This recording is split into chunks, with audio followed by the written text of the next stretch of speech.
ჩააქრე და გამომყევი ამ მოწოდებით ნიკოტინის წინააღმდეგ ამჯერად ველო მოყვარულები გაერთიანდნენ. პროფესიონალმა და მოყვარულმა სპორტსმენებმა თბილისის ზღვაზე ტურნირში მიიღეს მონაწილეობა.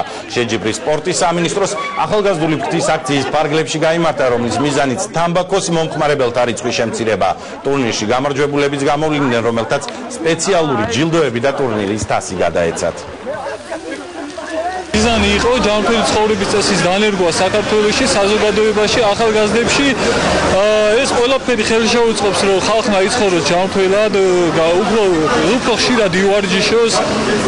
დღევანდელი ღონისძიებაში მონაწილეობა მიიღო ყველა ველო მოყვარულმა, ვინც შეძლო მიუხედავად ამ წვიმისა. დღევანდელი რგოლის მიზანი იყო 1 მაისს სპორტისა და ახალგაზრდობის საქმეთა მინისტრის მიერ ინიციირებული პროექტის ჩააქრე და გამომყევის გაგრძელება, რომლის ფარგლებში ჩვენ არაერთი ტურნირი და ჩემპიონატი მოვაწყოთ სხვადასხვა სახეობაში, მათ შორის არის ეს ბოლა. მიუხედავად წვიმისა, მართლა ძალიან ბევრი მონაწილე ყავდა და ძალიან კმაყოფილები ვართ.